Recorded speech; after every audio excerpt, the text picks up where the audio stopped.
Narito ang mensahe ng iyong anghel para sa araw na ito. Bago ang lahat, nais kong bigyan ka ng isang mahalagang paalala. Pakinggan mo ang mensaheng ito hanggang sa huli. May mga salitang hindi mo dapat palampasin dahil sa bawat bahagi nito ay may kapangyarihang espiritual na makaaabot sa pinakaloob ng iyong puso.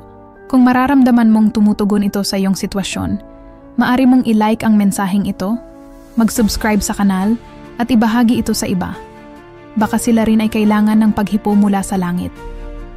Isang malaking pagbabago ang papalapit sa direksyon ng iyong buhay pag-ibig. Hindi ito ordinaryong pagbabago lamang. Ito ay itinatakda, inihahanda, at inihahatid mula sa kalangitan para sa iyo. Mula pa noon, may mga dasal kang binitiwan na tila hindi narinig. Ngunit ngayong araw, ang langit ay nagpapadala ng sagot sa anyo ng isang mensahe. Darating na ang panahon ng katuparan. Alam kong pagod ka na sa paghihintay. Marahil minsan ay sumagi sa isip mong baka hindi na talaga dumarating ang para sa'yo.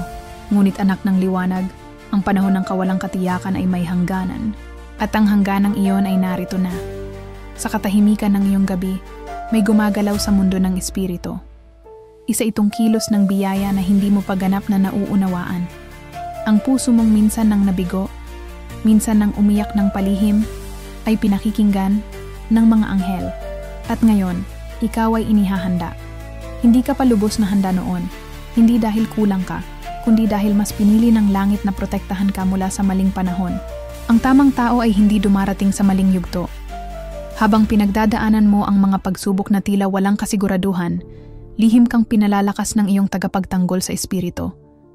Hindi mo siya nakikita, ngunit dama mo siya kapag ikaw ay nananahimik, kapag bigla kang tinatamaan ng pag-asang, hindi mo alam kung saan nanggaling.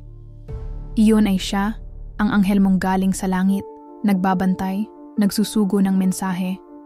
Ang pagbabago ay maaaring dumating sa paraang hindi mo inaasahan. Isang bagong tao, isang panibagong simula, o isang muling paglapit ng isang pusong minsan mong minahal. Ngunit higit sa lahat, ito ay isang panibagong kapitulo ng pag-ibig na mula sa Diyos, hindi mula sa damdamin lamang ng tao. Huwag kang matakot. Ang puso mong minsan nang winasak ay ngayon ay pinagaling. At kung nararamdaman mong tila may kakaibang kapayapaan sa paligid mo nitong mga nakaraang araw, tandaan mo, walang kapayapaang dumarating ng walang dahilan. Ito ay paunang tanda ng paparating na biyaya. Ang panalangin mong may luha ay ginawang halimuyak sa trono ng Diyos. Hindi ito nakalimutan. Bawat piraso ng kirot na tiniis mo ay ginawang binhi ng pag-ibig na isisilang sa tamang panahon. At ngayon, iyon ay unti-unti nang umausbong. Hindi aksidente na naririnig mo ang mensaheng ito ngayon. Pinatnubayan ka ng iyong anghel upang mapakinggan ito. Dahil ngayong araw na ito, isang mahalagang pahayag ang kailangang marinig ng puso mo. May pagbabago ng inilalapit sa iyo, at ito ay hindi na mapipigilan. Marahil ay ramdam mo na ang mga pahiwatig, biglang alaala, panaginip, o pagkikita ng tila hindi inaasahan. Hindi iyon basta-basta lang. Ang espiritu ay gumagalaw bago pa man dumating ang pisikal na katuparan. Kaya't buksan mo ang puso mo, hindi sa takot, kundi sa pagtanggap. Ang taong para sa iyo ay inilalapit na. At kung ito man ay hindi bagong tao, maaaring ito ay bagong puso ng taong dati mong minahal, ngunit ngayon ay binago na rin ng Diyos. Huwag mong sukatin ang plano ng langit ayon sa limitasyon ng iyong nakaraan. Walang imposible sa Diyos. Ang mga panahong akala mo'y sayang ay pawang paghahanda lang pala, at ngayong handa ka na, handa na ring ilahad sa'yo ang isang pag-ibig na hindi mo kailanman kailangang ipaglaban mag-isa. Ang susunod mong hakbang ay simpleng pagtanggap. Huwag mo munang hanapin. Huwag mong pilitin. Sa halip, tumahimik ka. Makinig ka sa kaluluwa mo. Dahil sa katahimikan, ang anghel mo ay mas malayang makapagsalita. Minsan, ang tunay na milagro ay dumarating kapag wala ka ng inaasahan. Kaya't kung nararamdaman mong tila wala ng pag-asa, yan mismo ang senyales na may ilaw ng dumarating. Ang dilim ay palatandaan ng pagbubukang liwayway. Darating ang araw, hindi magtatagal, na mararamdaman mong may kakaibang presensya sa paligid mo, mapayapa, mainit at puno ng pangunawa. Yun ang simula. Yun ang pagbati ng isang bagong pag-ibig na ipinadala ng langit. At kung may kinakatakutan kang balikan, ipagkatiwala mo ito sa Diyos. Hindi mo kailangang ayusin ang lahat.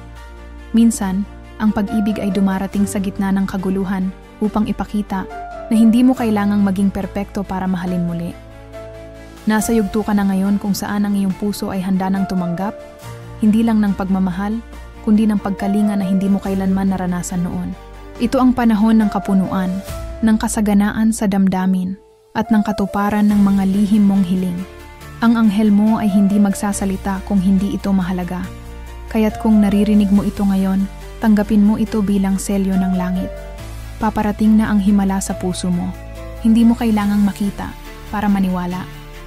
Sapat nang maramdaman mo sa iyong kalooban. Sa mga susunod na araw, maging mapanuri ka sa mga detalye. May mga salita, eksena, at damdaming ipapadama sa iyo ang Diyos sa pamamagitan ng tao. Huwag mong maliitin ang maliliit na bagay dahil doon dumadaan ang Espiritu, ipagpatuloy mo lang ang panalangin. Ngunit ngayong alam mong papalapit na ang katuparan, isabay mo na rin ang pasasalamat. Ang puso mong puno ng pananampalataya ay mas mabilis humikayat ng biyaya kaysa sa pusong puno ng takot. Hindi aksidente ang lahat ng ito. At kung pinanghihinaan ka pa rin ng loob, tandaan mong hindi ka kailanman iniwan. Sa bawat hakbang mo, may liwanag na ginagabayan ka. At sa gabing ito, isa kang pinili upang tumanggap ng bagong yugto ng pag-ibig. At kung nais mong mas maunawaan pa ang kahulugan ng mga nangyayari sa paligid mo, manatili kang bukas sa mga susunod na mensahe. Dahil maaaring ang susunod ay magdadala na ng pangalan ng taong inilaan para sa'yo. Nasa tamang landas ka. Huwag kang bibitaw. Ang langit ay gumagalaw at ikaw ay bahagi ng plano. At kung narito ka pa hanggang ngayon, ito ay patunay na ang puso mong naniniwala ay malapit ng magtagumpay. Kung naramdaman mong ang mensaheng ito ay para sa'yo, tandaan mong maaari mo itong ibahagi sa iba. Ang pagpapala ay lalong lumalawak kapag ito'y ipinapasa. At kung nais mong marinig pa ang susunod na bahagi, manatili ka, dahil ang langit ay may karugtong pang sasabihin. Narito ang pagpapatuloy ng mensahe mula sa iyong anghel, isang paalala ng langit para sa pusong handang tumanggap ng higit pa. Kung nararanasan mong tila walang tumutugma sa mga inaasahan mong pangyayari, tandaan mong may dahilan ang bawat pagkaantala. Hindi lahat ng pagkabigo ay kabiguan. Minsan ito'y proteksyon. May mga pintuan na isinara, hindi upang iwan ka sa dilim, kundi upang ilayo ka sa pagkawasak na hindi mo pa nakikita. Ang mga luha mong pumatak sa mga gabi ng panalangin ay hindi kailanman nasayang. Ang bawat butil niyon ay ginawang bahagi ng plano para sa iyong paglago. Walang nasasayang sa mga kamay ng Diyos. Lahat ay ginagawang kabahagi ng kanyang makapangyarihang disenyo. Sa bawat paghihirap, may binubuong katatagan. Sa bawat tanong na walang sagot, may nililikhang pananampalataya. At kung pakiramdam mo ay nag-iisa ka, alalahanin mong may mga espiritong tagapagtanggol na hindi umaalis sa iyong tabi. Hindi mo kailangang maintindihan agad ang lahat. Ang karunungan ay dumarating hindi sa isang iglap, kundi sa pagdaan ng mga panahon. Kaya't kapag ikaw ay nahaharap sa kawalan ng direksyon, hayaan mong ang pananampalataya ang umakay sa iyo. May mga taong aalis sa iyong buhay, hindi dahil hindi kamahal, kundi dahil tapos na ang kanilang papel sa iyong kabanata.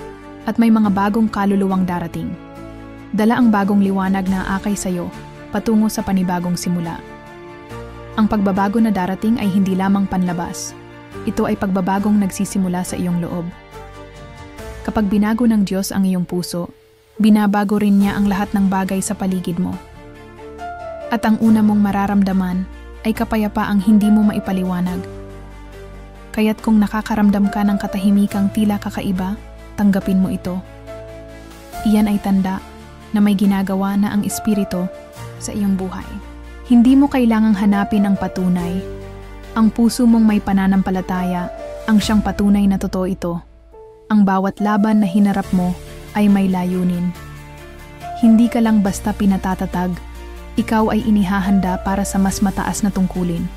Ang iyong sugat ay magiging daan ng pagpapagaling sa iba, at ang iyong kwento ay magdadala ng liwanag sa mga nawawalan ng pag-asa. Sa tuwing mapapaisip ka kung bakit kailangang masaktan ka, paalalahanan mo ang sarili mo. Ang gintong dadaan sa apoy ay nagiging dalisay. Ganito ka rin hinuhubog, hindi upang masira, kundi upang luminaw ang tunay mong anyo sa mata ng langit. Kapag nalaman mong hindi mo kontrolado ang lahat, mas madali mong mailalagay ang iyong tiwala sa kamay ng Diyos. At sa sandaling bitawan mo ang paghawak sa mga bagay na hindi mo kayang baguhin, mas makikita mo kung paano kikilos ang milagro. Bawat araw ay panibagong pagkakataon. Hindi mo kailangang manatili sa kahapon. Kung ikaw ay muling nasaktan, muling bumangon. Ang sugat mo ay hindi mo ikinahihiya. Ito ay iyong tagumpay na patuloy mong dinadala. May mga himalang tahimik. Hindi sila dumarating na may ingay at liwanag, kundi sa kalmadong kilos ng puso mong umaasa. At ang pinakamalaking pagbabago ay dumarating sa mga oras na akala mo'y wala ng pag-asa. Kung sa sandaling ito ay nararamdaman mong muli kang pinapahinga ng langit, pakinggan mo iyon. Ang katahimikan ay hindi palaging kawalan. Minsan ito ay paghahanda. Minsan ito ay sagrado. Sa katahimikan, naroon ang pinakamatinding pahayag ng Diyos. Habang lumalalim ang pananampalataya mo, unti-unting nawawala ang takot. Ito ang senyales na lumalago ka. Hindi mo na kinokontrol ang lahat dahil natutunan mo nang magtiwala. Ito ay hindi kahinaan. Ito ay karunungan. Kung napagpala ka sa mensaheng ito, maaari mo itong i-share sa ibang kababaihan na tulad mong naghihintay ng sagot mula sa langit. At kung nais mong marinig pa ang mga mensahe ng iyong anghel, i-like mo ang video at mag-subscribe upang hindi mo ito ma-miss. Hindi ka binuo upang sumuko. Sa loob mo ay may apoy ng pag-asa na kahit ilang ulit ng tinangkang patayin ng mga pagsubok, ay patuloy na muling nagniningas. Iyan ang patunay ng iyong lakas at ng layunin kung bakit ka pa rin naririto ngayon. Ang mga susunod mong hakbang ay lalakaran mo ng may higit na karunungan. Dahil bawat sakit, bawat luha, at bawat panalangin ay naging guro. At sa iyo na natutong manalangin sa dilim, ipagkakaloob ang biyayang magdadala ng liwanag. Hindi ito ang katapusan. Ito ay simula pa lamang ng isang kabanatang mas makahulugan, mas malalim, at mas puno ng pag-ibig na hindi mo kailanman inaasahan. Kaya manatili ka.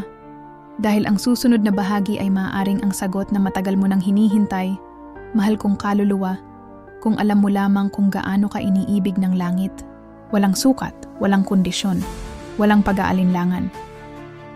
Ang pagmamahal ng iyong anghel sa iyo ay hindi batay sa iyong mga pagkakamali o tagumpay, kundi sa katotohanang ikaw ay nilikha ng may layunin, may ganda, at may dangal na hindi kayang sirain ng anuman sa mundong ito. Napakalayo na ng iyong narating. Hindi naging madali ang landas, ngunit bawat hakbang mo ay may saysay. Pinili mong bumangon sa bawat pagkalugmok. Pinili mong maniwala kahit walang kasiguruhan. Pinili mong magmahal kahit sugatan. At sa lahat ng ito, nais kong sabihin, ipinagmamalaki kita. Hindi ka nagkulang. Ikaw ay lumago. Sa mata ng iyong anghel, ikaw ay isang matapang na mandirigma, isang babaeng pinanday sa apoy ng pananampalataya at pinagyaman ng karanasan. Kaya ngayon, tinatanggap mo na ang gantimpala, ang pag-ibig na nararapat sa iyo, ang kapayapaang matagal mo nang hinahangad, at ang bagong simula na isinulat mismo para sa iyo sa aklat ng langit. Maraming salamat sa iyong bukas na puso, sa iyong pagtitiwala sa mensaheng ito. Kung tunay mong naramdaman ang kapangyarihang hatid nito, ipahayag mong natanggap mo ang biyaya sa pamamagitan ng pagbanggit ng mga salitang ito. Kaya ko ang lahat ng bagay sa pamamagitan ni Kristo na nagpapatalakas sa akin. At kung naramdaman mong may nangyaring bago sa iyong loob, huwag mong itago ang liwanag. Ibahagi ito.